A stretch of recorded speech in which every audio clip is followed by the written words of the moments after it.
वृन्दावनेश्वरी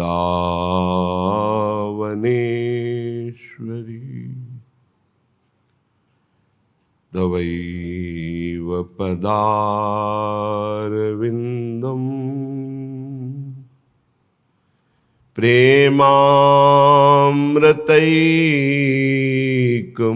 प्रेमामृतैकमकरन्द रसौघपूर्णम्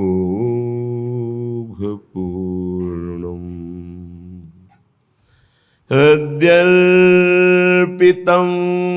मधुपते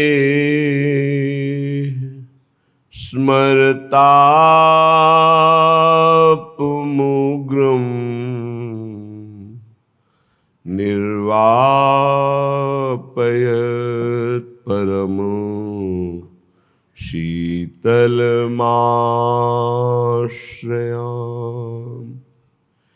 परम शीतल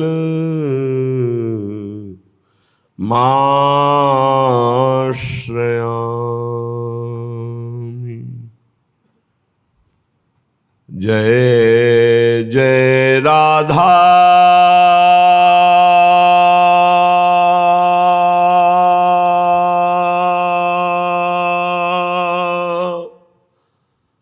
जय जय राधा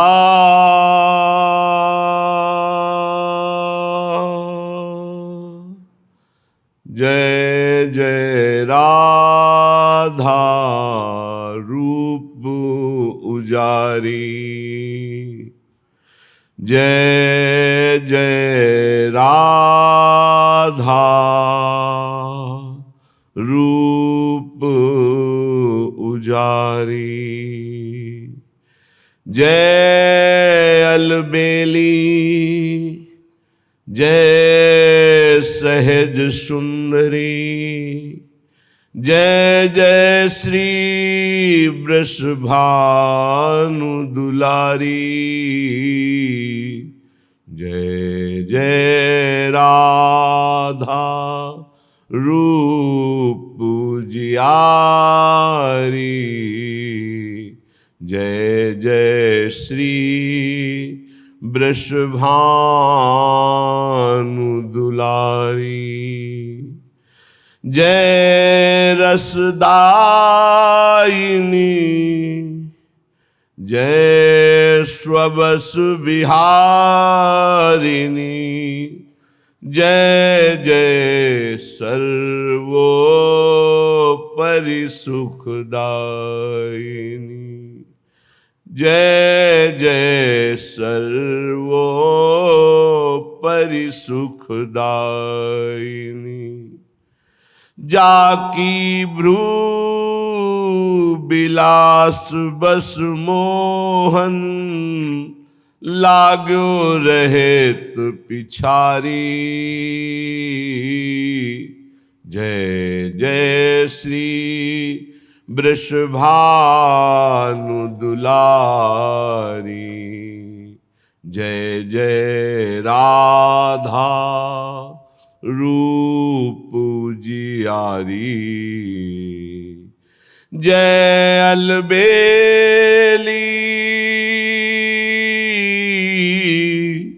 जय सहज सुंदरी जय जय श्री वृषभानु दुलारी जय मंगल धुनी गावत किंकिणी पगनुपुर झनकारी गुण गण अमित पार नहीं पायो पचिहारे श्रुतिचारी पचिहारे श्रुतिचारी जाकी भ्रू विलास बस मोहन लाग्यो रहेत पिछारी जय जय राधा रूप जियारी त्रिभुवन विदित भानुकुल दीपक सबको सुखद सदारी मेरी प्यारी, सबको सुखद सदारी। भोरी सठ पर परम निठुरता, हेरत टेरत हारी, हेरत टेरत हारी। जय जय श्री वृषभानु दुलारी, जय जय राधा रूप उजियारी, रूप उजियारी।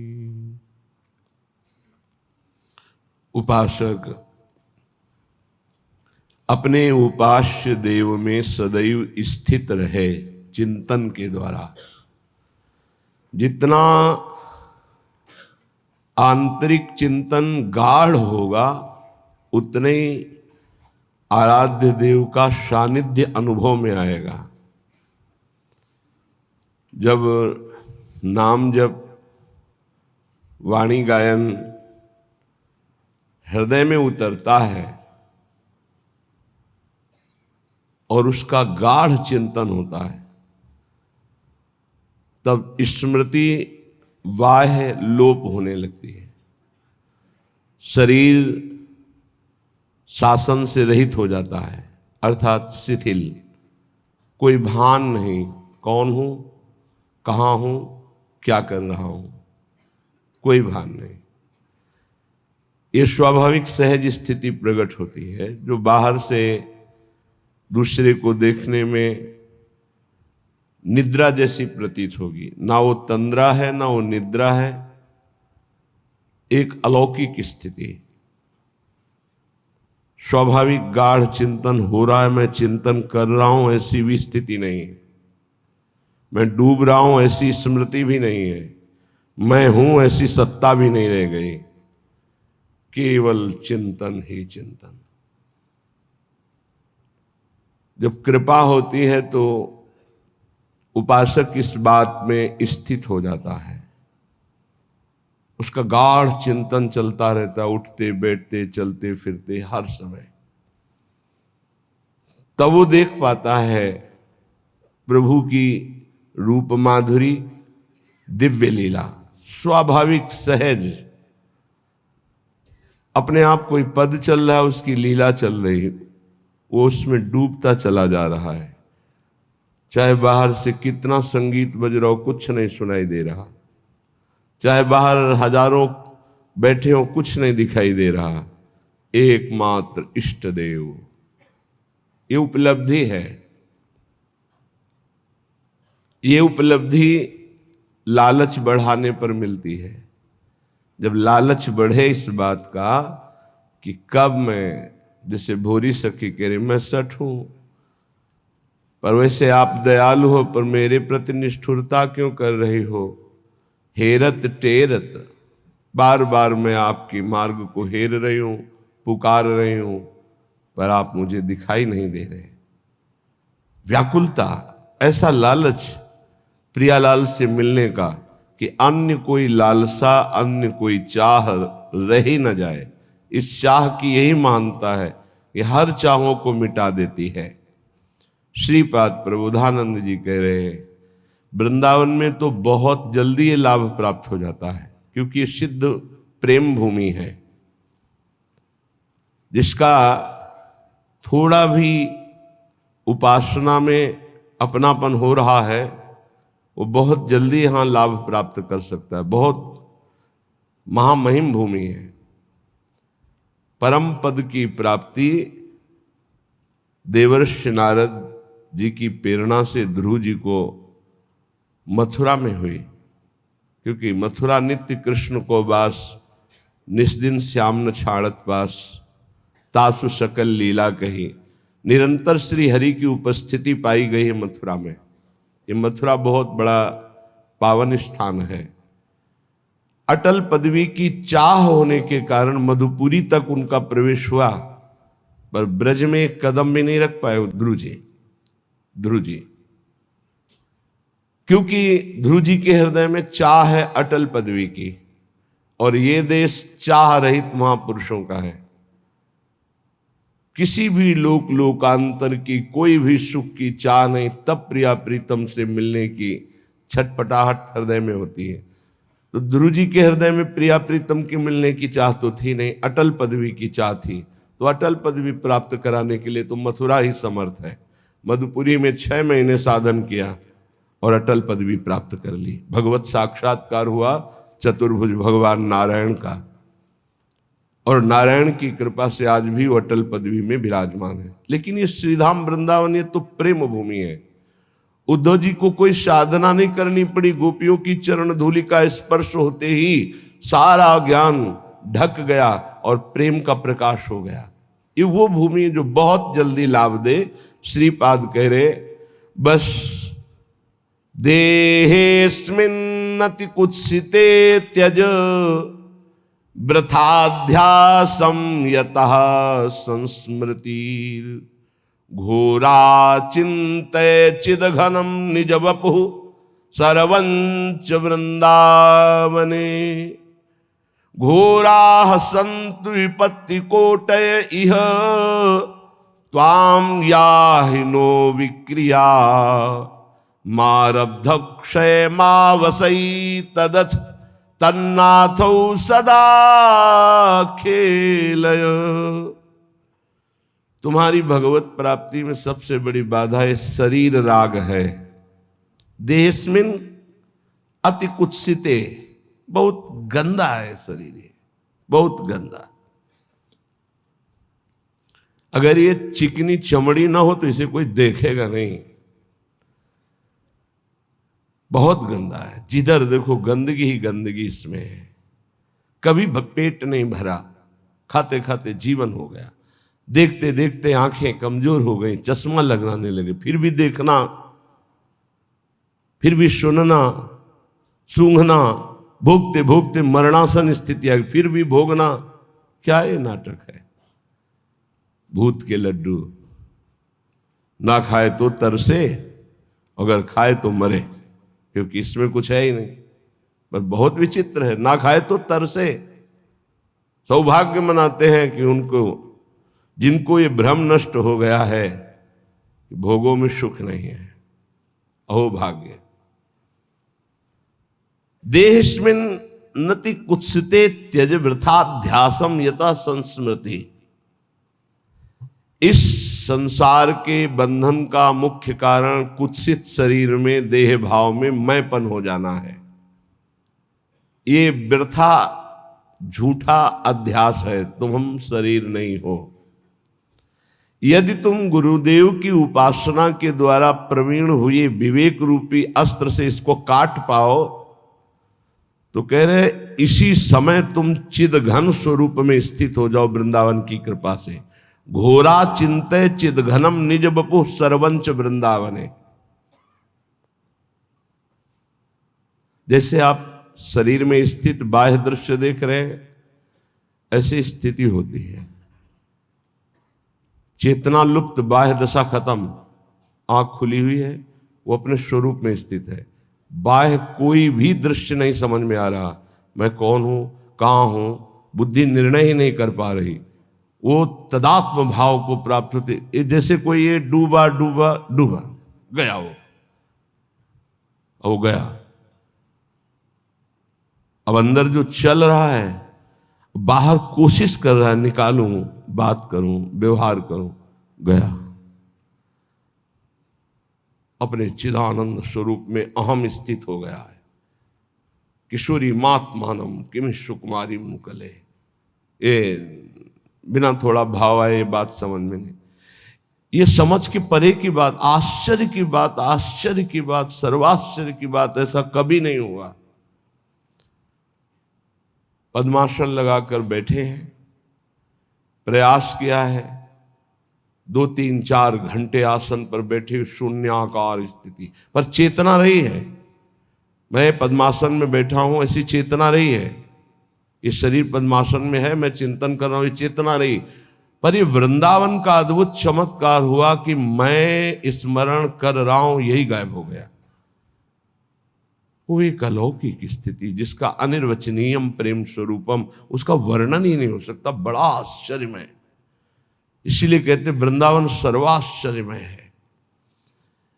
आप सच्ची मानिए, ये साधन के लिए कह रहे हैं श्रीपाद, लेकिन यदि ईमानदारी से गुरु प्रदत्त साधन में आप लग जाएं तो इसका कोई महत्व ही नहीं रह जाएगा।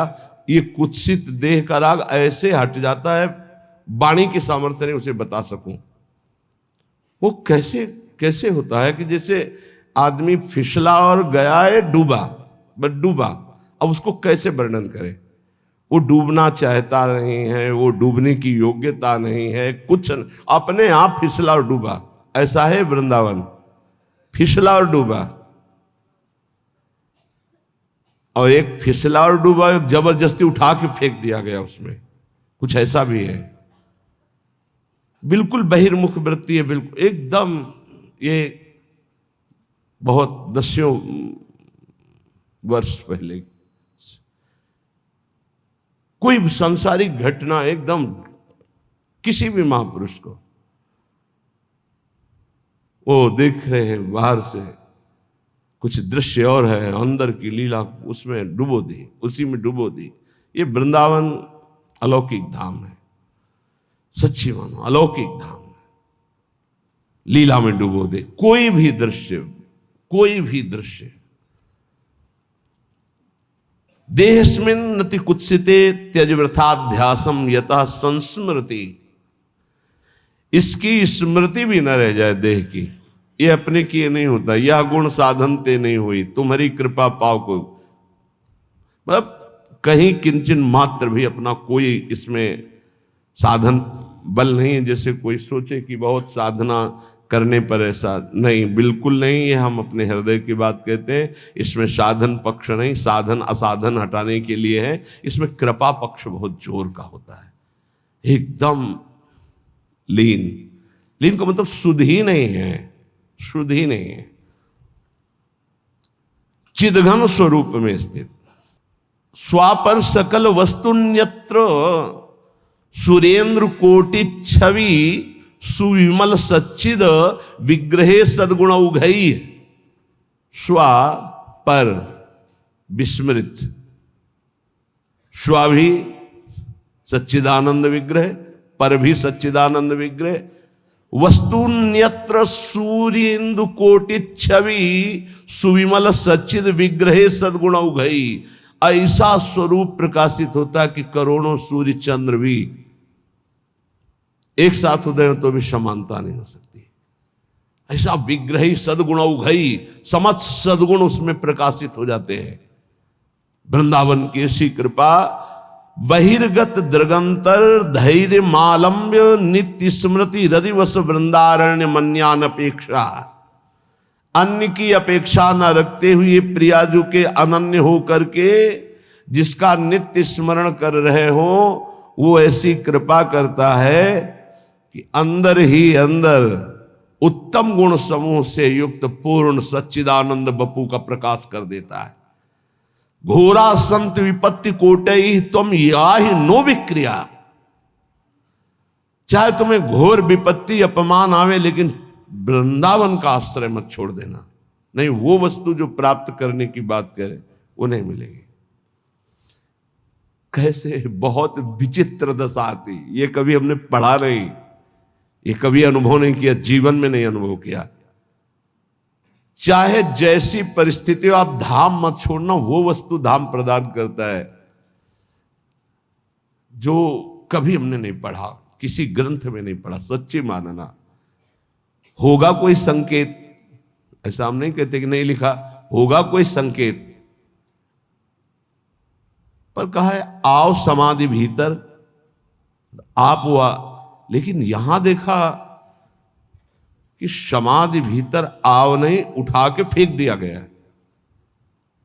ये कभी भी हो सकता, कभी भी चलते चलते हो सकता है, पढ़ते पढ़ते हो सकता है, बैठे बैठे हो सकता है, प्रसाद पाते पाते हो सकता है।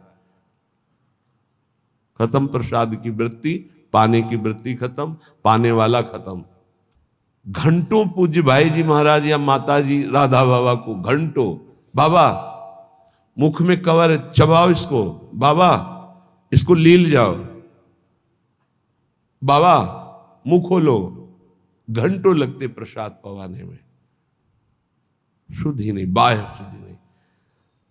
राधा नाम सुना, कदम लड़खड़ा गए, गर्मी का समय, छत एकदम गर्म है, घंटों हो गए उसी स्थिति में खड़े। भाई जी ने कहा राधा बाबा कहाँ है? पता नहीं, खोज हुई, अरे ऊपर की खिड़की, शायद छत में गए, वहां सामने कीर्तन चल रहा था, असुर चल रहे, बाबा खड़े। शरीर की शुद्ध नहीं, भाई जी और माता जी दोनों उनको उठाकर समेट कर घर। दशा वृंदावन, वृंदावन का आश्रय है, गीता वाटिका में रह रहे, आश्रय वृंदावन का, स्थिति वृंदावन की। यहां कोटि कोटि विपत्तियां आ जाएं, कोटि कोटि विकार आ जाएं, तो भी विचलित मत होना। बहुत ही हिम्मत की बात है। कल आपको ध्यान होगा, श्रीपाद कह रहे थे, यदि हमसे लव मात्र के समय भी भजन न बने तो भी मैं वृंदावन नहीं छोड़ूंगा। लव मात्र का भजन बिल्कुल न बने तो भी। बाहर में वैभव संपन्न होकर नहीं, यहां दरिद्र बनकर, भिखमंगा बनकर जीवन काटूंगा। धन्य है वो जो ब्रजवासियों के घर पोछा लगाते हैं, रोटी पाते, वृंदावन वास करते हैं, लेबरी करते हैं, या ऐसे छोटे मोटे कार्य करके गुजारा कर रहे हैं। पूरे परिवार तिलक, बच्चे से लेकर सब तिलक लगाए, राधा वल्लभ श्री हरिवंश। 2-4 घंटे रिक्शा चला लिए, नमक रोटी खा रहे, कैसे वास कर रहे हैं। इनके साथ छल कपट नहीं करना चाहिए। ऐसे जनों का अपराध फिर क्षमा नहीं होता, ध्यान रखना।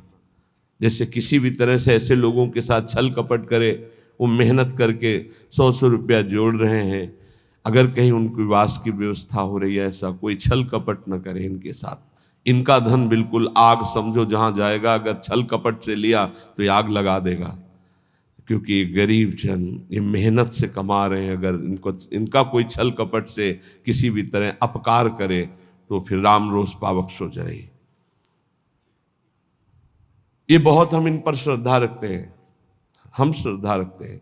जो हमारे वृंदावन में ऐसे कष्ट सहकर वास करते हैं, उनके चरणों में हमें नमन करने का मन होता है, बार बार इनके चरणों में नमन करने की। ऐसे कष्ट में, क्योंकि वो देखा है जीवन सुख सुविधा पूर्वक वृंदावन में, तो उनको आभास ही नहीं होता मैं वृंदावन में हूं। एसी रूम में पड़े कई कई घंटे सो रहे हैं, खूब खाने पीने के लिए प्रमाद स्थिति की खूब बाहुल्यता है। धन्य है उसका जीवन। सत्संग भी सुनते हैं, हम उनको वहां भी देखते हैं, 2 बजे लाइन में भी देखते हैं। इसके बाद उनको हम रिक्शा चलाते भी देखते हैं। जैसे गाड़ी से जब जाते हैं तो देखते हैं उनको, गाड़ी से उतर के खड़े हो जाते हैं अपनी रिक्शा से, उनको रिक्शा चलाते भी देखते हैं। शाम के वाणी पाठ में भी उनको देखते हैं। मतलब भर का रिक्शा चला लिया, 2-4 घंटे जो पैसा आया, पूरे परिवार सहित तिलक लगाए, राधा वल्लभ से चरणों में मन रखता है। जो हरिवंश को नाम सुनावे, तन मन प्राण तासु बन। हम तो कहते हैं भगवान ऐसी कृपा करें कि उदर पोषण और वस्त्र और वास के सिवा कोई कभी व्यवस्था ही ना करें। कोई भगवान कभी ऐसी व्यवस्था बड़ी ना करे किसी साधक की कि उदर पोषण और वस्त्र और उचित व्यवस्था के सिवा कभी ना करे। नहीं तो साधक आगे नहीं बढ़ेगा, उसी में सुख मान लेता है। और कृपा करें तो उदर पोषण की भी व्यवस्था ना हो, बार बार उसको विक्षेप, बार बार आसपास विपत्ति, बार बार ठोकर, तो सच्ची शरणागति उदय होकर वो माया पर विजय प्राप्त कर ले। दुर्भाग्य है उनका जिनको भगवान ने सुविधा दी है। हृदय की बात कहता हूं, दुर्भाग्य है उनका जिनके मोटे गद्दे हैं, एसी है, खान पान की भारी व्यवस्था है, सब कुछ। दुर्भाग्य है उनका। सौभाग्य है उनका जिनका उदर पोषण के लिए ब्रजवासियों के टूक का भरोसा हो, या जो गुरुदेव व्यवस्था कर दे और रूखा सूखा खा के जमीन पर शयन करके रात दिन दिनचर्या में लगे। सौभाग्य है उनका। घोर घोर विपत्ति वृंदावन में आ जाए या घोर घोर विकार हो जाए तो भी तुम विचलित मत होना, वृंदावन को मत छोड़ना। मारब्ध क्षय मावसई तदथ विक्रियाम आरब्ध प्रारब्ध, तुम्हारा प्रारब्ध क्षय हो रहा है। अगर विकार भी आ रहे तो प्रारब्ध का नाश हो रहा है। किसी विषय पर किसी ने पूछा ऐसा क्यों हो रहा है हमारे संग, ऐसा क्यों हो रहा है, हमारी चाह नहीं है, हमारी कोई मांग नहीं है, ऐसा क्यों होता है? ऐसा इसलिए होता है कि तुम्हारा प्रारब्ध क्षय हो रहा है। जिस दिन प्रारब्ध क्षय हो जाएगा तो मांगने पर भी नहीं मिलेगा। चाहे दुख हो या सुख, मांगो तुम दुख तो मिल जाएगा क्या? ऐसे सुख मांग रहे हो मिल जाएगा क्या? बस धैर्य पूर्वक अपने प्रारब्ध क्षय का इंतजाम।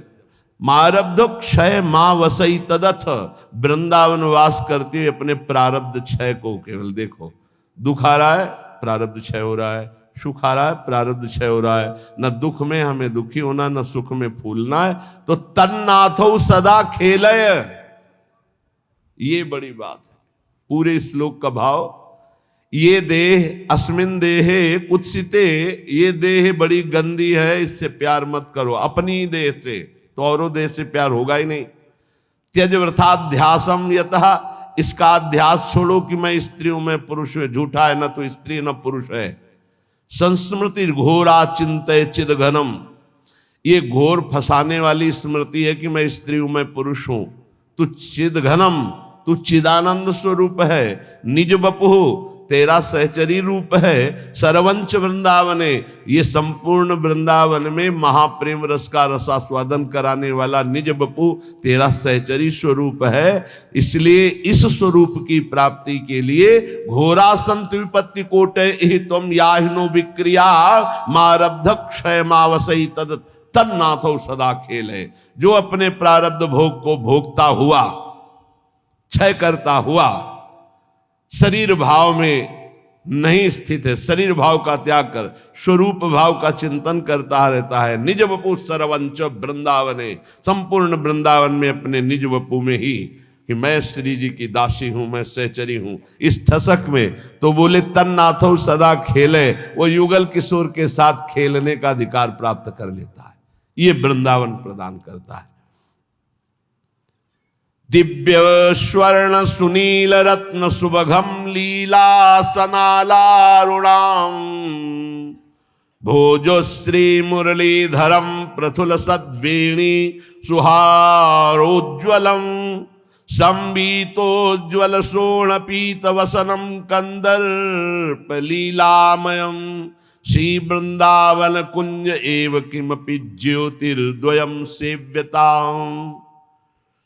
उस उपासक को दिखाई देता है एक अनिर्वचनीय ज्योतिर्मय जोड़ी, दिव्य स्वर्ण सुनील रत्न सुभगम, एक दिव्य स्वर्णिम कांति शिव प्रियाजु और सुनील रत्न सुभगम, एक सुंदर इंद्रनीलमणि अद्भुत श्यामाभा सनालारुणाम भोज, उनके अरुण अरुण अधर, अरुण अरुण कर कमल, अरुण अरुण चरण कमल, अरुण अरुण नेत्र कमल, कैसे सुंदर। वो एक दूसरे के बाहु पर बाहु डाले हुए, श्री मुरलीधरम, अधरों में श्री लालजू मुरलीधर के, एक कर कमल प्रियाजू के, एक प्रियाजू का लालजू के, और दोनों एक कर कमल मुरली में लालजू का और एक कर कमल प्रियाजू, और दोनों मुरलीधरम, दोनों के अधरों में एक ही मुरली विराजमान और दोनों मुरली वादन कर रहे। एक के सिर पर मोर का मुकुट, एक चंद्रिका धारण किए हुए, एक पीतांबर परिधान और एक उज्जवल रक्त वर्णा चुनरी, अरुण वर्ण की चुनरी धारण किए हुए। ऐसे श्री युगल सरकार का साक्षात्कार उस उपासक को होता है जो ऊपर चर्चा हुई। राधा कृष्णो परम कुतुकाद्य लता पादपानाम, चित्वा पुष्पादिकमुर्विधम श्लाघमानो जुषाते। कभी कभी कौतुकवश्री प्रिया प्रीतम लताओं से कहते झुक जा, मुझे पुष्प लेना, वो डाल झुक जाती। ये चिदानंद लताएं हैं। प्रिया प्रीतम पुष्प चयन करते, प्रिया प्रीतम, और एक दूसरे के ऊपर पुष्प डालकर ऐसे खेलते हैं। ऐसी शोभा हो रही है, दिव्य दिव्य पुष्प चयन करके वो पीताम्बर में, अरुण वर्ण की चुनरी में एक दूसरे के ऊपर पुष्प, नव किशोरी नव किशोर।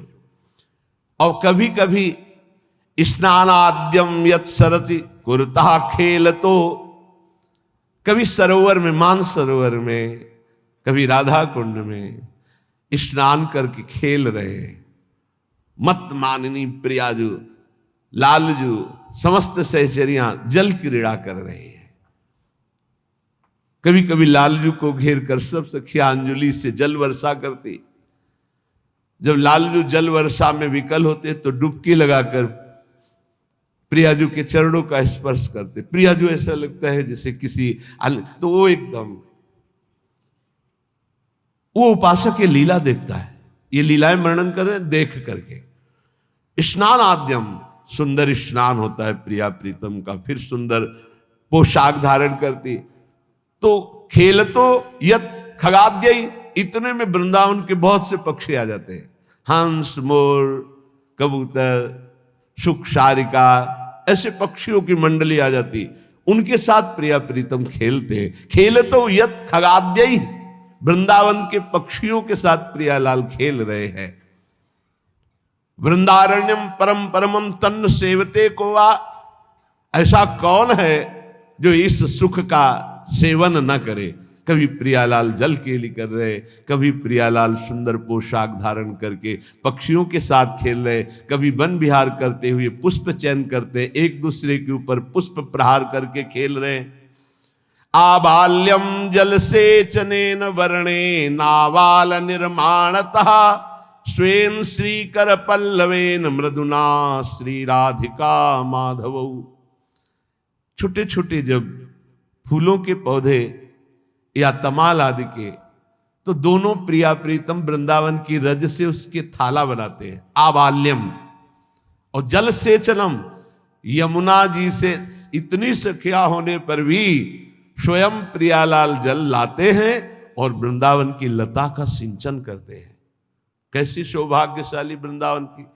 आबाल्यम जल सेचनेन, प्राय वर्णन आया है कि प्रिया जो अपनी स्नेह दृष्टि से वृंदावन की लताओं का सिंचन करती, पर आज एक श्लोक में वर्णन करे आबाल्यम, छोटे छोटे जो पौधे हैं लताएं हैं, उनको आसपास थाला रच का बना करके, और प्रियालाल स्वयं जल से उन लताओं का सिंचन करते हैं। वर्णे नावाल निर्माणतः स्वेन श्री कर पल्लवेन मृदुना श्री राधिका माधव। थाला बनाकर जल सींचकर और अपने हाथ से इसे दुलार करते हैं।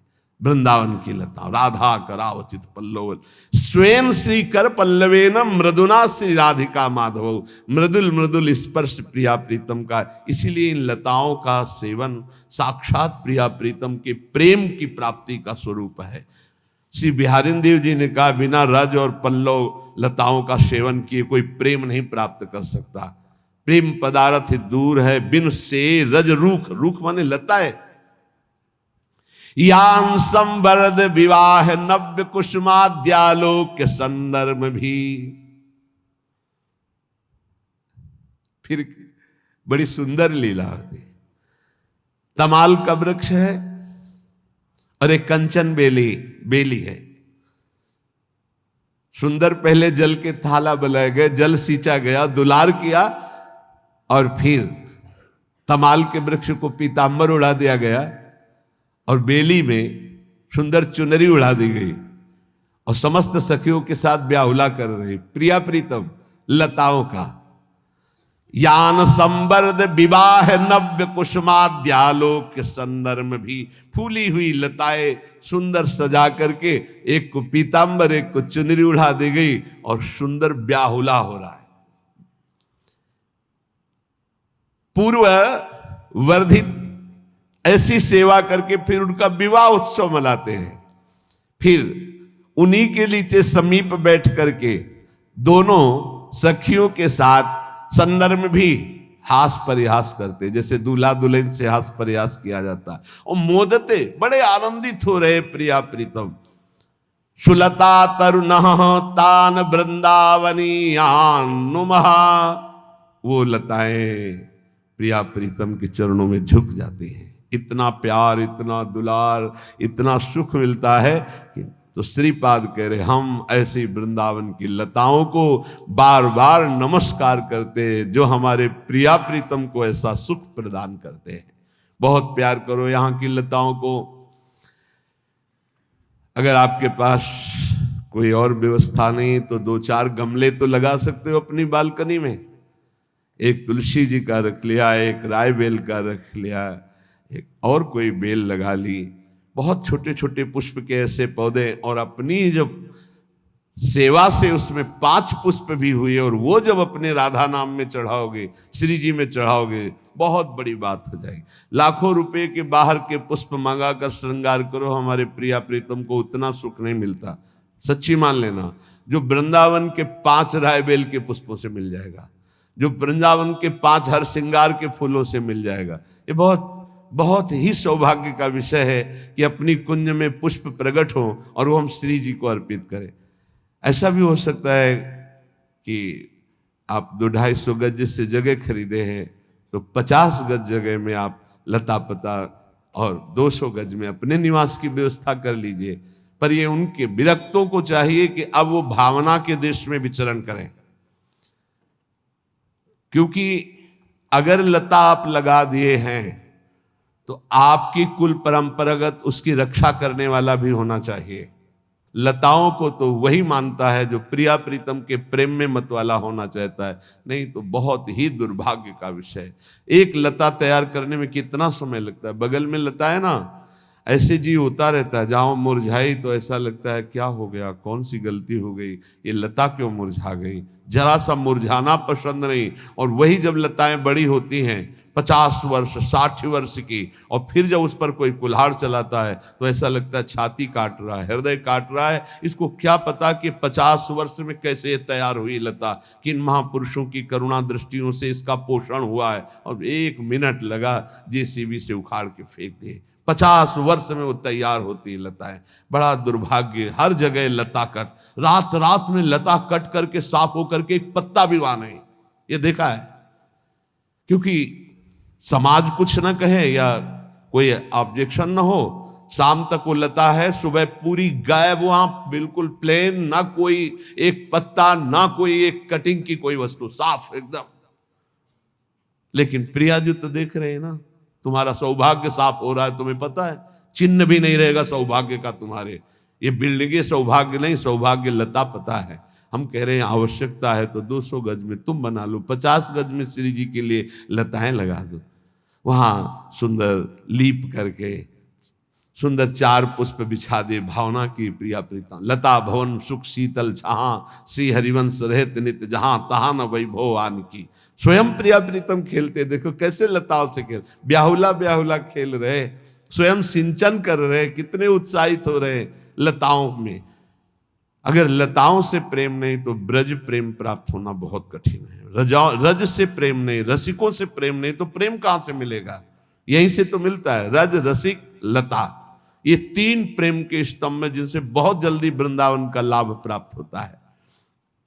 महापुरुषों के अमृतमय वचनों का श्रवण करें।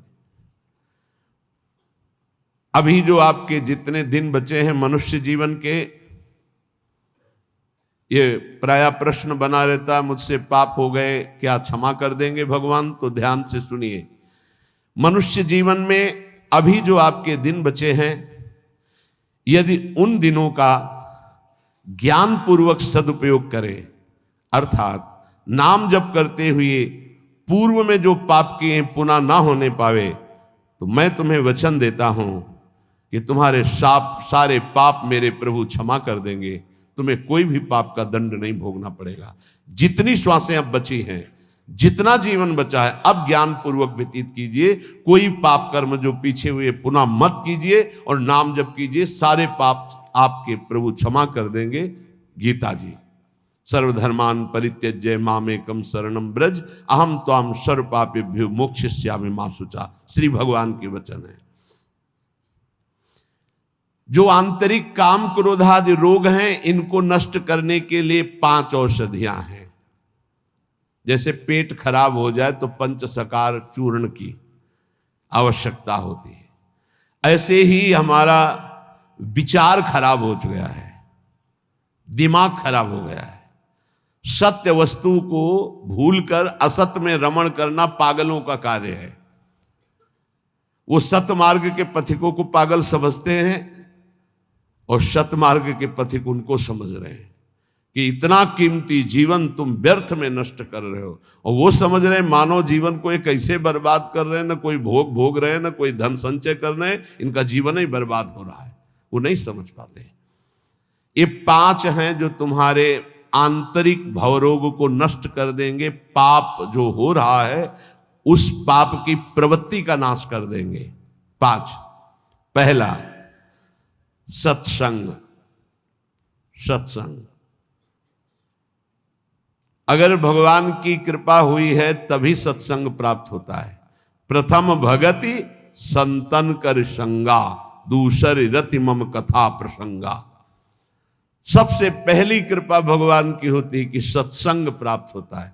अहो भाग्य रोज सत्संग प्राप्त हो, अहो भाग्य। जिस दिन होता कि आज पूज्य श्री मथुरादास जी कथा करने नहीं आएंगे, उनका स्वास्थ्य खराब है, या आज उनकी निर्जला एकादशी है, उस दिन ऐसा लगता है जैसे वज्रपात हो गया हो कि आज महापुरुषों के चरित्र सुनने को नहीं मिलेंगे।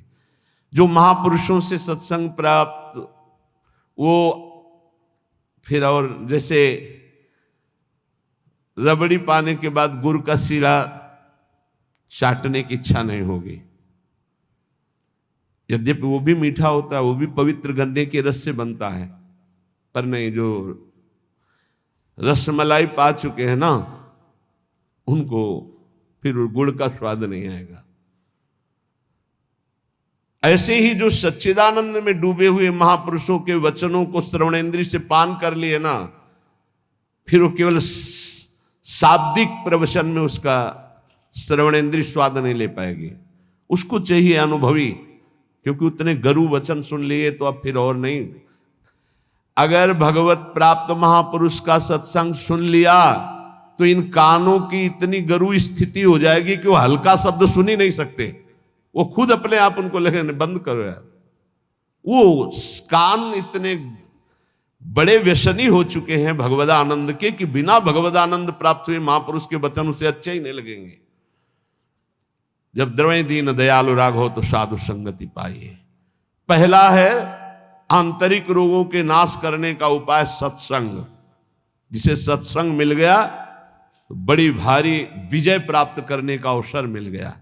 रोज सत्संग में असत विकारों के प्रति हे भाव और भगवान की प्राप्ति के लिए उत्साह पैदा होता है रोज जो सत्संग सुनते हैं। दूसरा, पहला सत्संग, दूसरा स्वाध्याय। जो हमारे आचार्य की वाणी है, जो गुरुदेव ने आदेश किया, जिन ग्रंथों का स्वाध्याय करने के लिए उन्हीं ग्रंथों का स्वाध्याय करना चाहिए। स्वाध्याय का मतलब नहीं कि कुछ भी स्वाध्याय करो, नहीं, गुरुदेव के अनुसार शास्त्र स्वाध्याय करना चाहिए, जो गुरुदेव आदेश कर रहे हैं। जो आचार्य वाणी है, जो हमारी उपासना में हमको पुष्ट कर सकते हैं, वही स्वाध्याय करना चाहिए। तीसरा है आहार, स्वल्पाहार। सत्संग, स्वाध्याय, स्वल्पाहार। आहार का बहुत बड़ा रोल है जीवन के उत्थान में। भगवान शंकराचार्य जी ने भी साधन पंचक लिखा है, उसके एक एक शब्द का आगे श्लोक तो बहुत बड़े। वेदो नित्यम अधीयताम संगा सत्सु विधीयताम महावाक्यार्थस्य विचारिताम क्षुद्र व्याधि चिकित्सताम एकांते सुखमास्यताम। 5 बातें, इन्हीं का विस्तार वर्णन किया है। वेदो नित्य मधीयताम, नित्य शास्त्रों का स्वाध्याय होना चाहिए। संगा सत्सु विधीयताम, भगवत प्राप्त महापुरुषों का संग होना चाहिए। महावाक्यार्थस्य विचारताम, उनके द्वारा जो बोले गए वचन हैं उनको विचार करके चिंतन के द्वारा अपनी स्थिति बनानी चाहिए। फिर चौथा अपने आप कहा, जो इसमें तीसरे में स्वल्पाहार है उसमें कहा क्षुध व्याधि चिकित्सताम, क्षुधा रूपी व्याधि की चिकित्सा करे। भिक्षान्नम औषधम, जैसे व्याधि की औषधि के द्वारा, तो क्षुधा रूपी व्याधि की भिक्षान्न के द्वारा विरक्त और धर्म के द्वारा कमाए हुए अन्न से ग्रस्त, वो भी स्वल्पाहारम, भूख से कम। बहुत बड़ा इसमें योग है, आप अच्छे से समझ लीजिए। आप समझते हैं अधिक पाने से आप बलवान होंगे, बिल्कुल भूल है आपकी, ये भूल बहुत बड़ी है। अल्पाहार करने से जीवनी शक्ति बहुत प्रबल होती है। जितना आप भजन में उन्मत्त होने वाले महापुरुषों को देखेंगे वो अल्पाहार करने वाले होंगे। अधिक आहार करने में प्रमाद स्थिति बढ़ती, तमोगुण बढ़ता है। ये रहस्य जान लीजिए। अल्पाहार करोगे आप में बहुत तेज बना रहेगा, आप में जीवनी शक्ति। जो अधिक पा लेते पूरी शक्ति पचाने में लगती है, तो भजन आदि में नहीं, प्रमाद स्थिति रहती है। चौथा जो उसमें लिखा है एकांते सुख मास्यताम, इसमें लिखा है रात्रि के चौथे प्रहर में भागवती क्रियाओं का अनुष्ठान करना चाहिए। ध्यान है, नाम जप है, तो अपने यहां तो ऐसी बढ़िया दिनचर्या है कि आपको अनुष्ठान करने की जरूरत नहीं, सम्मिलित होने की जरूरत है। सुबह 2 बजे से दर्शन करते हुए सबके, फिर यहाँ सत्संग, नाम कीर्तन हो रहा है, फिर सत्संग हो रहा है, कितना मंगलमय है। अभी 5:10 है। सौभाग्य है कि आप कब से बैठे हैं और यहाँ किसी की नींद भी नहीं खुली होगी अभी। जो प्रातःकालीन बेला पर जग करके भागवती का अनुष्ठान करता है वो आंतरिक विकारों पर विजय प्राप्त कर लेता है। स्वप्न दोष 4 बजे सोने वाले को ही बहुत जोर के होते हैं। जो प्रातः 3 बजे से जग जाते हैं, 10 बजे के बाद सोते हैं, स्वप्न दोष होने की संभावना ही नहीं रहती। यदि वो सावधान है तो गलत क्रिया करते हैं, गलत भोजन करते हैं, उनकी बात अलग है। नहीं, समय ही नहीं है। प्रायः 3, 4, 5, 6 इसमें स्वप्न दोष होता है प्रातःकालीन बेला पर। और जो गंदे आचरण करते हैं उनकी तो कोई चर्चा ही नहीं है। 5वां, जो कुछ साधन भजन करे एकांत चिंतन आंतरिक, उसका चिंतन पूर्वक करे, एकाग्रता पूर्वक करे, सारी शक्ति लगा करके, बटोर करके। नाम जप करे तो नाम में, मंत्र जप कर रहे तो मंत्र में, सत्संग सुन रहे तो सत्संग के वाक्यों में। ये 5 हैं जिनके द्वारा हम आंतरिक विकारों पर विजय प्राप्त कर लेते हैं। पहला सत्संग, दूसरा स्वाध्याय, तीसरा अल्पाहार, चौथा प्रातःकालीन बेला पर उठकर भागवती का अनुष्ठान, 5वां जो कुछ भी करे एकाग्रता पूर्वक सारी शक्ति लगाकर उसी में। जो अपने ऊपर हर समय ईश्वर की, आराध्य देव की कृपा का अनुभव करता रहता है, ये बहुत बड़ी बात है। हर परिस्थिति में बड़ी कृपा, श्री जी की बड़ी कृपा, श्री जी की बड़ी कृपा। एक हमने संत भगवान को देखा, वो बल्ब ऐसे लगा रहे थे तो चूक हो गई, तो वही किसी कनेक्शन में कहीं छू गए, मारा ऐसा झटका तो सीढ़ी गिरी, सीढ़ी से सीढ़ियों पे आकर के गिरे, उससे नीचे चबूतरे के नीचे आके गिरे, काफी चोट लग गई थी। तो दौड़ करके उनको उठाया तो उनका बड़ी कृपा, निपट गए, बड़ी कृपा, निपटा दिया प्रभु ने। बड़ी बात थोड़ी में निपटा दिया, बड़ी कृपा। और मुस्कुरा रहे थे और कई जगह चोट दिखाई दे रही थी। ये संत हृदय, बड़ी कृपा, निपट गए। बड़े अपराध को छोटे में काट दिया, निपट गए, बड़ी कृपा। जब अपने दास के ऊपर प्रभु कृपा करते हैं तो उसके हृदय में सद्गुणों का खजाना खोल देते हैं, जो हर समय अनुभव करता रहता मेरे ऊपर बड़ी कृपा है। फिर उसको अपने आप में मिलाकर एक कर देते हैं। चाहे भक्ति में हो चाहे ज्ञान में, बचता एक ही है। 2 जब तक बचे तब तक विचार भी ऊंचाई पर नहीं पहुंचे। ब्रह्म नहीं, माया नहीं, नहीं जीव नहीं काल, अपनी ही सुध ना रही, एक रहे हो नंदलाल। ना काहो सो बोलिबो, ना कोई व्यवहार, अपनी कुंवर किशोरी को जियत निहार निहार। एक तो लालजू प्रियाजू एक हैं, इनको दो न देखा जाए। जो हर समय अपने इष्ट की कृपा का अनुभव करता रहता है तो इष्ट उसके हृदय में गुणों का खजाना खोल देता है और उसको अपने में मिला लेता है, एकता कर लेता है, अर्थात इष्टमय हो जाता है। तस्मित् तज्जने भेदा भावात्। अब उसकी दृष्टि बड़ी महिमामय गौरवमय हो जाती, जिधर दृष्टि जाती उधर परमात्म तत्व का दर्शन करता है। ऐसी स्थिति सच्चिदानंद रस में भरपूर होती है, ना अहंता होती न ममता होती है। पर यह होता उन्हीं के ऊपर है। एक होते हैं जो केवल जीव से नाम जप करते हो, जीव से गुणानुवाद करते, अंतःकरण विषय चिंतन करता रहता है। ध्यान देना, बहुत उत्तम बात वर्णन हो रही।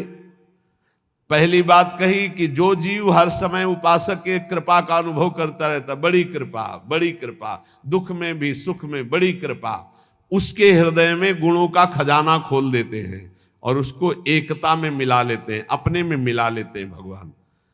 अब दूसरी बात कह रहे हैं कि उपासक कब एकता को प्राप्त होता है। बोले एक उपासक होता है, बहुत ध्यान से अपने को देखना किस डिग्री में हो आप। एक उपासक होता है जो जीव के द्वारा नाम जप करता है, जीव के द्वारा गुणों का गान करता है, पर हृदय में विषय चिंतन होता है। दूसरा उपासक होता है जो जीव के द्वारा नाम जप करता है, गुणानुवाद करता है, अंतःकरण भी उसी में जुड़ा हुआ होता है, ये विशेष कृपा पात्र होता है। और तीसरा उपासक होता है जो जीव से नाम जप करता है, गुणानुवाद करता है, हृदय से जुड़ा रहता है और स्वयं लीला में डूबा रहता है। जो गाया, जो चिंतन किया, उसी में डूबा है। ये तीसरा, ये सर्वोपरि उपासक है। जो गाया वही चिंतन, जो चिंतन उसी में डूबा। एक गान कर रहा है लेकिन चिंतन विषय का हो रहा है, एक गान भी कर रहा है चिंतन भी कर रहा है, और एक गान भी कर रहा है चिंतन भी कर रहा है और डूबा भी उसी में है, सुध ही नहीं। ये है उत्तम अवस्था उपासक की। बहुत जोर की बात है, ऐसा ही होना चाहिए। जो जप कर रहे हैं, जो गान कर रहे हैं, उसी का चिंतन कर रहे हैं, उसी में डूब रहे हैं। पहला जो नाम जप कर रहा है, गुणगान कर रहा है, हृदय से विषय चिंतन कर रहा है, वो उसको इस लोक और परलोक के भोग परास्त कर देते हैं। बहुत सावधान, ऐसा उपासक भ्रष्ट होने में देर नहीं लगेगी। जिसका वाणी से गान हो रहा है और हृदय से भी चिंतन हो रहा है, उसको इस लोक और परलोक के भोग अच्छे नहीं लगते, पर परास्त करने की गुंजाइश है। लेकिन तीसरा जो मनन करके डूबा हुआ है, त्रिभुवन का भोग, सामर्थ्य नहीं कि उसको लुभायमान कर सके, भ्रष्ट कर सके। तीसरी बहुत ऊंची स्थिति है। जो गृहस्थी में रह करके अपने परिवार से हंसता है, बोलता है, व्यवहार करता है, खाता पीता चलता उठता बैठता है, पर ऐसे जैसे विदेश में आए हुए मेहमान। गृहस्थी में कैसे भगवत प्राप्त? बोले जो अपने परिवार के साथ हंसता है, खाता पीता बोलता व्यवहार करता है, बढ़िया, सब वैसे ही, लेकिन वो वैसे जैसे किसी मेहमान के यहाँ गया हो। उसको पता है रहना नहीं, देश बिराना है, ये भी छूटेंगे, शरीर भी छूटेगा, जाना है, मुझे प्रभु के पास जाना है। क्योंकि वो अपने परम प्रिय सखा प्रभु को हृदय में निरंतर चिंतन करते हुए ऊंची स्थिति को प्राप्त है कि मुझे भगवत प्राप्ति करनी है। ये सब केवल एक व्यवहार मात्र है।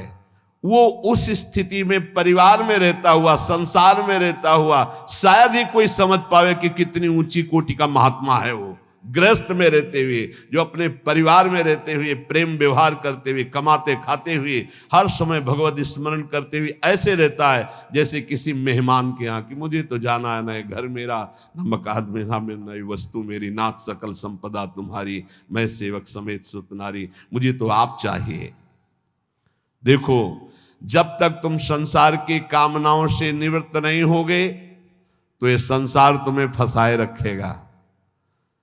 तुम्हारा सारा साधन भजन जो परलोक प्रदान करने वाला है, ये संसार नष्ट कर देगा। संसार की कामनाओं की जब तक निवृत्ति नहीं होती तब तक संसार फंसाए रखता है, और ये जितना साधन भजन बनता है सब खा जाता है संसार। तुम कहलाओगे भगत, लेकिन तुच्छ विषयों में अपने भजन को बेचने वाले भगत नहीं कहलाते।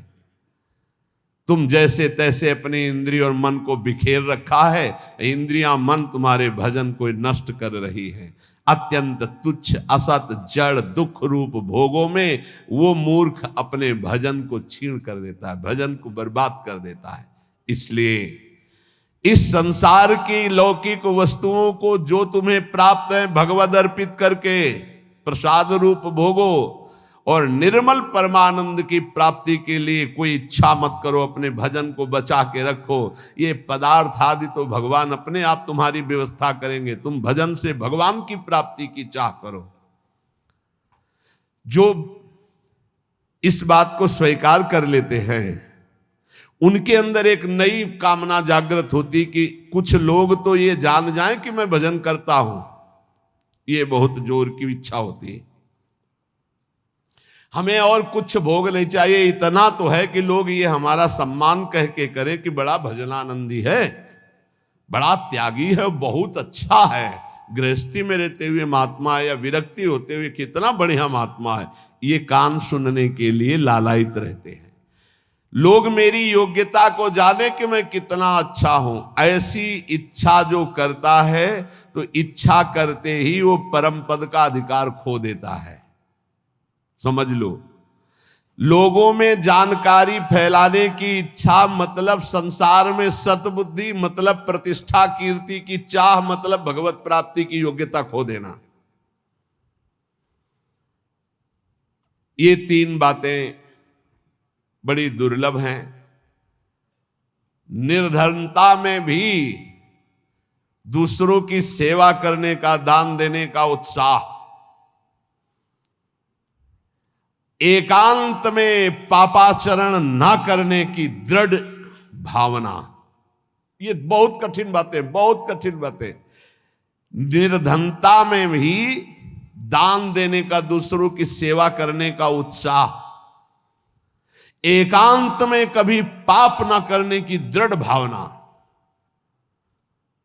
और जिससे भय लगता है ऐसा कभी कोई वचन, आचरण, संकल्प मन में ही ना आने पावे। भय लगता है पाप कर्म से, पाप कर्म ही भय प्रदान करता है।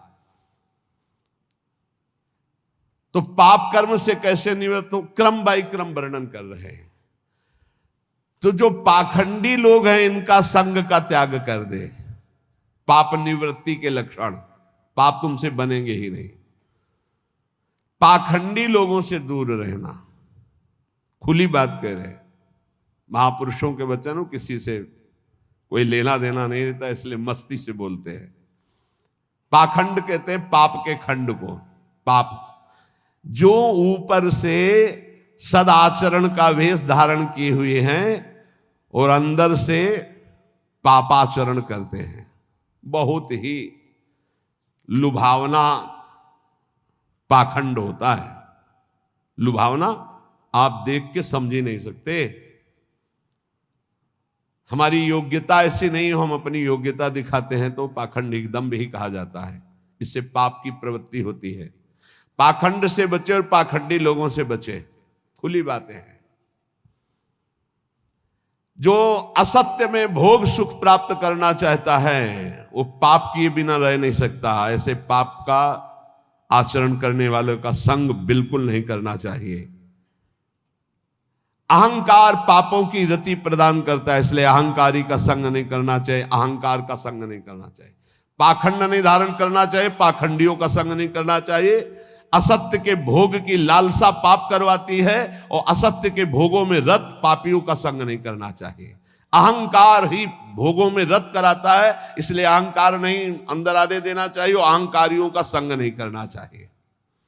प्रभु की ओर अग्रसर होने वाले जितने साधक हैं उनको सावधान रहना चाहिए ऐसे अहंकारी असत भोगों में लगे हुए पाखंडियों से। कल्याण के मार्ग पर चलना है तो अधर्म और अनीति और पाप कर्म छोड़ने की दृढ़ प्रतिज्ञा करनी होगी। अगर हम सावधानी से नहीं संग करेंगे तो बहुत ही पाखंड का बोलबाला है। आप ऐसा ना समझ लें, कलिकाल है। ये मन चले लोग जो भगवान की प्राप्ति का कोई मार्ग ही नहीं जानते, जिसकी बातचीत में थोड़ा भी लोभ दिखाई दे, जिसकी बातचीत में थोड़ा भी काम आदि दोष का लक्षण दिखाई दे, कभी संयोग नहीं करना चाहिए, चाहे जितना बड़ा कोई हो, दूरी बना के रखनी चाहिए। इसीलिए पहला शब्द लिखा है पाप की निवृत्ति के लक्षण, तो बोले पाखंड और पाखंडी लोगों के संग का त्याग कर देना चाहिए। दूसरा, असत्य भोगों में जिनकी रति है उस असत्य भोग और असत्य भोगों में रति करने वाले का त्याग कर देना चाहिए। तीसरा, अहंकार और अहंकार की वृत्तियों में फंसे हुए लोगों का, इनका त्याग कर देना चाहिए। जिसको कल्याण मार्ग में चलना है, अधर्म अनीति और पाप कर्म छोड़ने की दृढ़ प्रतिज्ञा करनी चाहिए। जो पीछे पाप हो गए हैं वो इसी प्रतिज्ञा से भस्म हो जाते हैं। कभी भी ये नकारात्मक भाव रखने वालों का संग करने वाला सकारात्मक भाव में आगे नहीं बढ़ सकता है। इसलिए बहुत सावधान रहना चाहिए। जो सांसारिक मान बढ़ाई, कीर्ति, परिस्थिति, वस्तु, रुपया, आश्रम, इनकी प्राप्ति की चाह रखता है, वो कभी भगवान की प्राप्ति की चाह करने वाला हो ही नहीं सकता है। जो त्याग की हुई वस्तुओं का पुनः भोग करता है वो श्वान के समान होता है, वो साधु नहीं होता है। श्वान समझते हैं? सम्मान शब्द सूचक श्वान है, नहीं उसको कुत्ता कहते हैं। बमन को कौन खाता है? कुत्ता। तो रमा बिलास राम अनुरागी तजत बमन जिम जन बड़ भागी। बमन के समान भगवान के भक्त संपूर्ण भोगों का त्याग कर देते, तो वमन के समान त्यागे हुए भोगों को पाने वाला श्वान कहा जाता है। भक्त भगवत प्रसाद पाता है और जीवन को भगवत प्रसाद में करता है। यहां खुली महापुरुषों की बातें, कोई लगा लेश नहीं है। उपास्य प्रभु का स्मरण सेवन करना, प्रभु की प्राप्ति के लिए सारे स्वार्थों का त्याग कर देना, अंतःकरण को भगवदाकार बनाना। कोई भी जीवन में ऐसा आचरण ना हो जो संतों ने ना किया, वो कभी आचरण नहीं होना चाहिए जो संतों ने कभी नहीं किया। ये ध्यान रखना चाहिए। वेश धारण करके हमसे अगर कोई गलती है, मुझे त्याग देना चाहिए, हमें सुधारना चाहिए। आहार निद्रा, इन पर विशेष शासन करता है, चाहे गृहस्थी का साधक हो चाहे विरक्ति का। आहार निद्रा, इन पर शासन करे। वैराग्य का एक भी लक्षण कम ना होने पावे। अगर एक भी छेद हो जाए तो जैसे घड़ा भर नहीं पाता, ऐसे अंतःकरण पूर्ण दृढ़ भगवत मार्ग में नहीं लग पाएगा यदि वैराग्य का एक भी लक्षण कम हुआ। जो बात तुम्हारी गुप्त हो उसे कभी मत बोलो। अय वैरागी, अय भगवत मार्ग के पथिक, जो बात तुम्हारी गुप्त हो कभी मत बोलो। भागवतिक, व्यवहारिक, लौकिक, पारमार्थिक। क्यों? लोग उपहास करेंगे, तुम्हारी बात की गहराई को नहीं समझ पाएंगे। अगर आपसे कोई गलती भी हो गई है तो महापुरुषों से बोलो, संसारियों से नहीं। हमें लगता है बोलने की जरूरत नहीं, वो खुद जान जाएंगे, वो कृपालु हैं, वो हमें संभाल लेंगे। संदेह वाली वस्तु, संदेह वाले व्यक्ति, संदेह वाला आचरण कभी मत करो। जिस व्यक्ति पर संदेह हो कभी मत मिलो। जिस वस्तु में संदेह हो कभी मत खाओ। जिस आचरण पर संदेह हो प्रमाणित ना हो कभी मत करो। बहुत ध्यान से सुनना है, बहुत जरूरी है। हम आपके लिए भोग बना करके लाए हैं और आपकी दृष्टि में तत्काल अंदर आया, नहीं पाना चाहिए, बिल्कुल नहीं पाना, चाहे अमृत हो, हटाओ उसको, बिल्कुल नहीं पाना। ये भागवतिक संकेत होते हैं। जिस व्यक्ति के मिलने में संदेह लगे, ये हमें कम समझ में आया, कभी नहीं मिलना चाहिए। जिस वस्तु में संदेह हो जाए कभी नहीं पाना चाहिए। जिस क्रिया में संदेह हो जाए कभी नहीं करना चाहिए। भगवत मार्ग के पथिक को जो बात अपनी गुप्त हो उसे कभी प्रकाशित नहीं करना चाहिए। भविष्य की चिंता भक्त नहीं करता। अगर भविष्य की चिंता कल क्या होगा तो तुम शरणागति में कलंक हो। लाभ और हानि ये हमारे सामने कोई मान्यता नहीं रखते। इसमें हम प्रभु के विधान को देखकर प्रसन्न होते हैं। दूसरे की चर्चा कभी मत छेड़ो, दूसरे की बात मत करो। हर समय प्रसन्न रहो, ध्यानस्थ रहो। रजोगुणी तमोगुणी भोजन चाहे जितना सुंदर दिखाई दे कभी मत पाओ। रजोगुणी तमोगुणी लोग चाहे जितना सुंदर व्यवहार करे कभी सहवास मत करो, इनका दूर रहो। ये महापुरुषों के वचन है। यदि तुम्हारे पास कोई भोग सामग्री संग्रह हो गई है तो वो तुम्हारे धर्म के सेवन के लिए, दूसरों के हित के लिए, तुम्हारे भोग के लिए नहीं है। ये ओछी प्रवृत्तियों वाले पर संदेह वृत्ति रखो। गलत आचरण करने वाले, ओछा बात बोलने वाले, इन पर कभी प्रियता नहीं रखनी चाहिए। बहुत बड़ी हानि होती है, पक्का समझ लें, बहुत बड़ी हानि होती है। यह हर उपासक को सावधान रहना चाहिए, चाहे स्त्री शरीर हो चाहे पुरुष शरीर हो। जहां कहीं ओछी प्रवृत्ति, देखो एक दृष्टि में पता चल जाता है कि यह सामने वाला कैसे देख रहा है, कैसी हरकत है, कैसा, एक दृष्टि में। भगवान ने इतना ज्ञान तो सबको दिया है कि 1 मिनट में, एक दृष्टि में फाइनल हो जाएगा कि आदमी संग करने लायक है या नहीं लायक है, या ये चाहे कोई भी हो, कोई भी हो, एक दृष्टि में पता चल जाता है। ओछी प्रवृत्ति पर अंकुश रखो, ना किसी का संग और ना अपने अंदर ओछी प्रवृत्ति। प्रभु प्रेम प्राप्ति के लिए गले पड़ना होता है महापुरुषों के। गले लगना नहीं, गले पड़ना होता है। गले पड़ना और गले लगना में अंतर है। गले पड़ने का मतलब होता है आपके सिवा हमारे पास कोई साधन नहीं है, अब आप ही हमारे प्रेम प्राप्ति के साधन भी हो और साध्य भी हो। ऐसे गुरुजन महापुरुषों का आश्रय लिया जाता है। प्रभु प्रेम प्राप्ति के लिए महापुरुषों के पीछे पड़ जाओ, गले पड़ जाओ। वो देख ले कि अभी है हमारे पिंड छोड़ने वाला नहीं, दुत्कारे फटकारे तो भी नहीं, तो निश्चित भगवत प्रेम प्राप्त हो जाता है, क्योंकि भगवान उनके हृदय में जागृत हो चुके हैं। ना तुम्हारे अंदर घबराहट होनी चाहिए, ना कोई उतावलापन होना चाहिए। धैर्य, सात्विकता का अनुसरण करने वाला, भगवत दर्शन की अभिलाषा रखने वाला बड़ा गंभीर स्वभाव का होता है, बड़ा धैर्यवान होता है, जल्दी उसके धैर्य को कोई तोड़ नहीं सकता। ऐसे ही साधक को परम सिद्धावस्था की प्राप्ति होती है। जब तुम्हारे कहीं कोई पाप कर्म करने का अवसर आवे तो शर्मा जाओ, लज्जा कर लो, धिक्कार है अपने को, हटो वहां से। जब कोई गलत बोलने का अवसर आवे तो मौन, दांती पीस लो। ऐसे गलत बोलने का अवसर आवे दांती पीस लो। जबान है ही नहीं हमारे, बोलते रहो, दांत कस के दबाए रहना, बोलना नहीं। अगर बोला तो गड़बड़ हो जाएगा। जैसे गलत करने का अवसर आवे तो मानसिक धिक्कार देना है। धिक्कार है तुझे, क्या सोच रहा है तू, गलत करना चाहता है। गलत बोलने का अवसर आवे तो दांती पीस लो, ऐसे दंत, राधा राधा राधा, अंदर से बोलना नहीं। ये देखो परमार्थ के लिए, बिल्कुल ऐसे। और जब कहीं तुमसे कोई गलती पड़ जाए तो शर्माओ मत, फिर क्षमा मांग लो। राधा राधा, गलती हो गई हमसे, आगे से गलती नहीं, उसे क्षमा कहते हैं, अंदर से प्रायश्चित कर दे। तो जिस कार्य करने में तुम्हें लज्जा लगे वैसा कार्य मत करो, वैसे विचार मत करो। जो 3 को बस में रखता है वो साधु, नेत्र कान जीभ, जनेंद्रिय अपने आप बस में हो जाएगी। नेत्रों को बस में रखो, जबान को बस में रखो, कान को बस में रखो। 3 का बहुत बड़ा योगदान है। जबान खूब अच्छे अच्छे पदार्थ खाएगी, खूब उल्टा सीधा बोलेगी, कान उल्टा सीधा सुनेंगे, वो नेत्र उल्टा सीधा देखेंगे, तो आचरण उल्टे सीधे होंगे। इनको संभालो। 3 रसना, श्रवणेन्द्री और रसेंद्री। रसना कटो जो अन्न रटो, निरख अन्न फुटो ने, नेत्रेंद्री, और श्रवण फुटो कान। नेत्र कान जीभ, 3 को जो सुधार लेता है वो साधु हो जाता है। 100 समाधि और श्मशान, इनमें सा है। अगर समाधि को प्राप्त नहीं हुए तो 100 और श्मशान आराम से आपको मिल जाएंगे।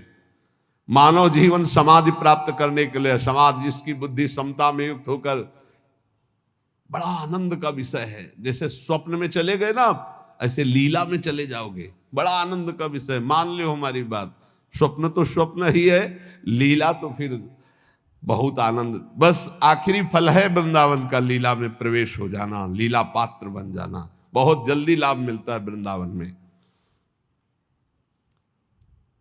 श्री भगवान महायोगेश्वर हैं, करुणा करके बता रहे कि उपासक यज्ञ के द्वारा ही परम पद को प्राप्त होता है। कल कई यज्ञों का वर्णन सारांश में किया गया था।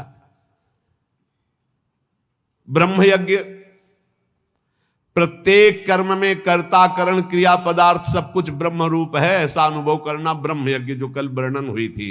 ब्रह्मार्पणम ब्रह्म हविर ब्रह्माग्नो ब्रह्मणाहुतम ब्रह्मविद्यम गंतव्यम ब्रह्म कर्म समाधिना। इसी को भगवद अर्पण रूपी यज्ञ की व्याख्या कल की थी। संपूर्ण क्रियाएं, संपूर्ण पदार्थ भगवान के हैं और भगवान के लिए कर रहे, ये भगवद अर्पण रूपी यज्ञ है। और एक अभिन्नता रूपी यज्ञ का वर्णन किया था। असत से सर्वथा विमुख होकर परमात्म स्वरूप में अभेद भाव से तन्मय हो जाना, ये मैं ब्रह्म स्वरूप हूं, ये सबसे बड़ी ब्रह्म यज्ञ का वर्णन हुआ था। कर्तव्य कर्म रूपी यज्ञ का वर्णन हुआ। केवल दूसरों के लिए ही सुख का संपादन जो करते हैं वो कर्मयोगी कर्तव्य कर्म रूपी यज्ञ करते हैं। संयम रूपी यज्ञ का सारांश में कल छोटे छोटे श्लोकों में वर्णन था। एकांत काल में अपनी इंद्रियों को विषय में प्रवृत्त ना होने देकर परमात्मा में लगाना, इस संयम रूपी यज्ञ है। विषय हवन रूपी यज्ञ, व्यवहार काल में इंद्रियों का विषयों से संयोग होने पर उनमें राग द्वेष पैदा ना होना और परमात्मा स्वरूप में स्थित रहते हुए विषयों का सेवन करना, ये विषय हवन रूपी यज्ञ है। समाधि रूपी यज्ञ, मन बुद्धि सहित संपूर्ण इंद्रियां प्राणों की क्रियाओं को रोककर ज्ञान से प्रकाशित सम में स्थित हो जाना, रेचक कुंभक प्राणायाम आदि का जो वर्णन था। अब द्रव्य यज्ञ का वर्णन, संपूर्ण पदार्थों को जो अर्थ के द्वारा प्राप्त होते निस्वार्थ भाव से दूसरों की सेवा में लगा देना द्रव्य यज्ञ कहलाता है। तपो यज्ञ, अपने कर्तव्य का पालन करने के लिए काम क्रोध लोभ मोह मद मत्सर इन सब के वेगों को सहकर इंद्रिय और मन को प्रसन्नता पूर्वक भगवान में लगाना, हर वेग को सहकर, इसे तपो यज्ञ कहते हैं। एक योग यज्ञ है, कार्य की सिद्धि असिद्धि में फल प्राप्ति में हर्ष शोक न होना, समान भाव रखना, सुख दुखे समय कृत्वा लाभा लाभो जया जयो, ये योग सिद्धि है, ये योग यज्ञ है। स्वाध्याय रूप ज्ञान यज्ञ, शास्त्रों का स्वाध्याय करना, नाम जप करना, नाम कीर्तन करना, ये स्वाध्याय ज्ञान रूप यज्ञ। प्राणायाम पूरक कुंभक रेचक प्राणायाम यज्ञ है। स्तंभ वृत्ति प्राणायाम रूप यज्ञ, नियमित आहार करते हुए प्राण और अपान को अपने आप में रोक देना स्तंभ वृत्ति रूपी यज्ञ कहलाती है। इतनी यज्ञों का वर्णन कर सारांश में होगा। इसके बाद भगवान कहते हैं यज्ञ शिष्टामृत भुजो यान्ति ब्रह्म सनातनम नायम लोकोस्ति यज्ञस्य कुतोन्यः कुरुषोत्तमो। हे कुरुवंशी श्रेष्ठ अर्जुन, यज्ञ से बचे हुए अमृत का अनुभव करने वाले सनातन परब्रह्म परमात्मा को प्राप्त होते हैं। यज्ञ ना करने वाले मनुष्य के लिए ये मनुष्य लोक भी सुखदायक नहीं, फिर परलोक कैसे सुखदायक होगा।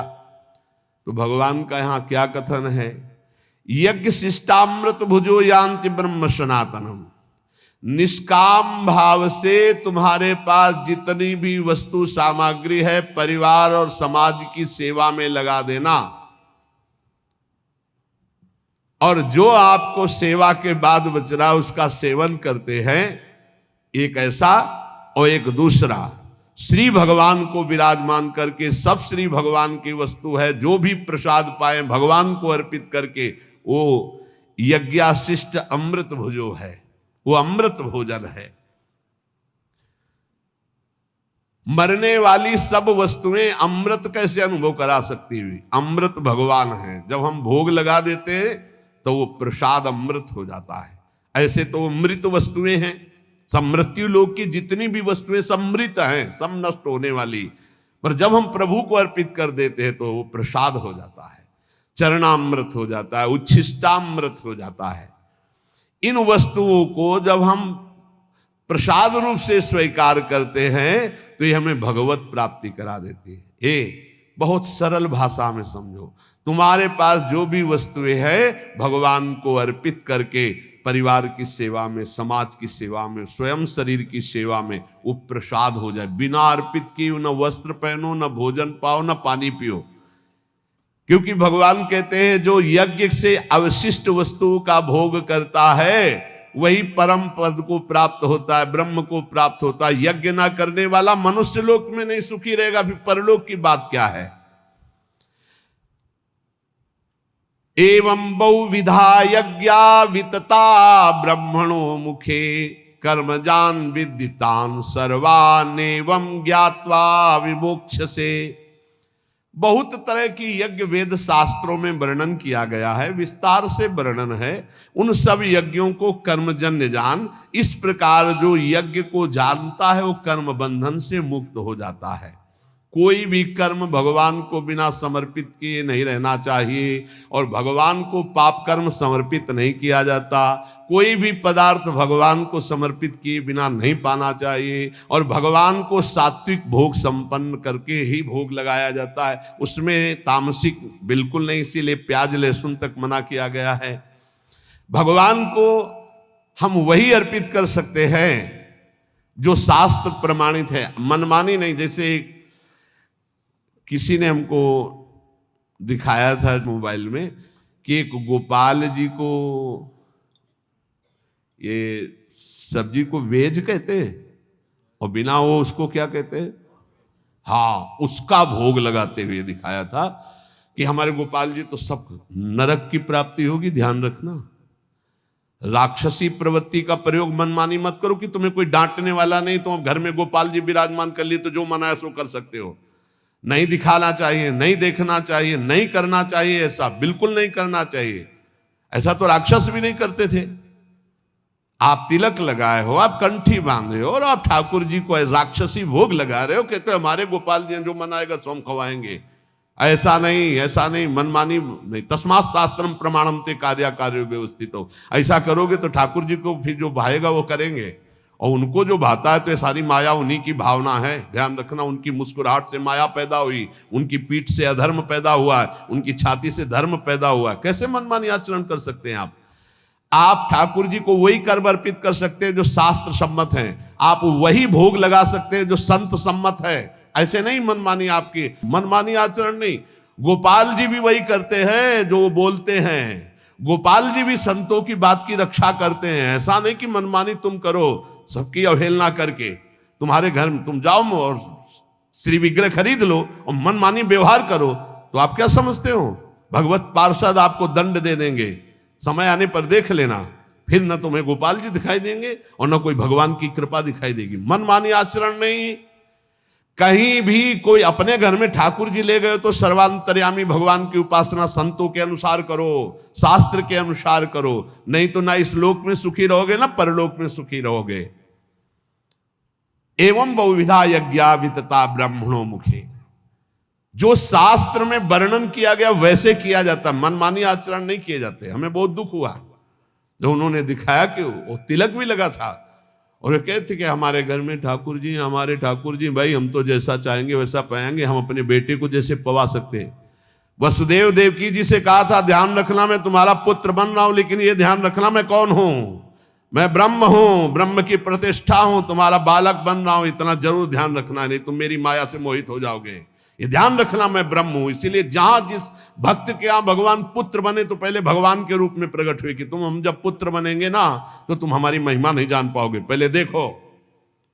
जब कौशल्या जी ने देखा, ओ अद्भुत भगवान, तब माता पुनि बोली सोमति डोली तजहु ताते रूपा कीजे सुलीला। आपने वरदान दिया था कि मैं बालक बनूंगा, तब बालक बन गए। सुन बचन सुजाना रोदन ठाना होई बालक स्वरूप। वो सिद्ध महापुरुषों को तो आदेश कर रहे हैं कि ध्यान रखना मैं ब्रह्म हूं, तुम्हारा बालक बनने जा रहा हूं, और तुम गोपाल जी को मनमानी आचरण करवाओगे। ऐसा नहीं है, कभी ऐसा नहीं। वैष्णव पद्धति से सेवन करो ठाकुर जी की। ये कलिकाल कैसा दुष्ट स्वभाव पैदा हो रहा है कि हम मूर्ति खरीद ले, श्री विग्रह खरीद ले, और जैसा अनाचार दुराचार चाहे वैसा भोग लगावे, जैसा चाहे व्यवहार करें, नरक की प्राप्ति होगी, पक्का समझ लो। और अगर धर्म और शास्त्र के अनुसार चलोगे तो वही यज्ञ, वही सेवा, वही पूजा भगवान की प्राप्ति करा देगी। अरे कितने उदाहरण उनके दिमाग में भरे हैं, ऐसे से ऐसा हुआ, ऐसे से ऐसा हुआ। मतलब भगवान ऐसे लोगों को उदाहरण भी दे देते, समझा देते हैं। वो भगवान ने ऐसा किया था, भगवान ने वैसा किया था, भगवान ने किया था। एक कोयला मुंह में जला के जबान में रखो, फिर बोल के दिखाओ भगवान ने आग पी थी, तुम पियोगे आग? पूरा दावानल पी गए थे, भगवान ने गिरिराज जी उठाए, भगवान ने जो किया तुम कुछ कर सकते हो क्या?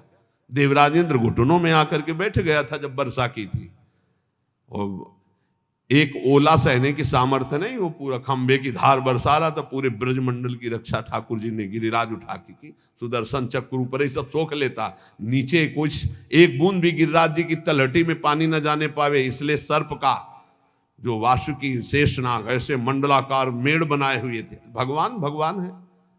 ये आजकल कलयुगी भगत भगवान को ऐसे अशुद्ध भोग लगाने की चेष्टा करते, हम जो खाएंगे भगवान, तुम क्यों खाओगे?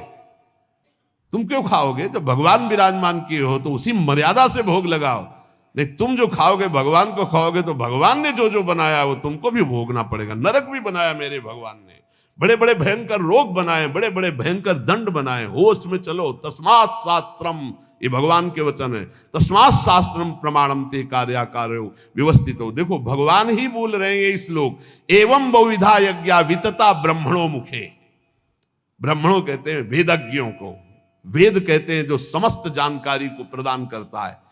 जो वेदवाणी कह रही हो ब्रह्म स्वरूप है, उसके अनुसार ही यज्ञ करो, शास्त्र के अनुसार करो, संतों की आज्ञा के अनुसार करो, मनमानी आचरण नहीं। अगर तू मनमानी आचरण करेगा तो इस लोक में भी नहीं सुख को प्राप्त होगा, परलोक में नहीं। श्रेयान द्रव्यमयाद्यज्ञाज ज्ञान यज्ञ परंतप सर्वम कर्माखिलम पार्थ ज्ञाने परिसमाप्यते। हे अर्जुन, रुपये की यज्ञ से ज्ञान यज्ञ श्रेष्ठ है। संपूर्ण कर्मों में, पदार्थों में, तत्व ज्ञान में सब कुछ समाप्त हो जाता है। सबसे श्रेष्ठ है ये ज्ञान यज्ञ कि मैं कौन हूं, मेरा क्या कर्तव्य है, मैं क्यों जन्म लिया हूं। इसी की जानकारी करने के लिए रोज सत्संग हो रहा है। हम भगवान के हैं, हमारा लक्ष्य भगवत प्राप्ति, या हम भगवत स्वरूप है, हमारा लक्ष्य भगवत स्वरूप में स्थित हो जाना। शेष चर्चा आगे। बस इतनी प्रार्थना है कि कोई भी मनमानी आचरण मत करो। आप स्वतंत्र नहीं हो, आप दो जगह से परतंत्र हो। यदि शास्त्र आज्ञा और संत आज्ञा की परतंत्रता स्वीकार करोगे तो माया मुक्त हो जाओगे। यदि मनमानी आचरण करोगे तो ये माया तुम्हें परतंत्र बना के रौंद देगी। इसलिए शास्त्र के अनुसार भोग लगाओ, शास्त्र के अनुसार पाओ, शास्त्र के अनुसार जियो, शास्त्र के अनुसार कर्तव्य कर्म करो। श्री राधा वल्लभ लाल की।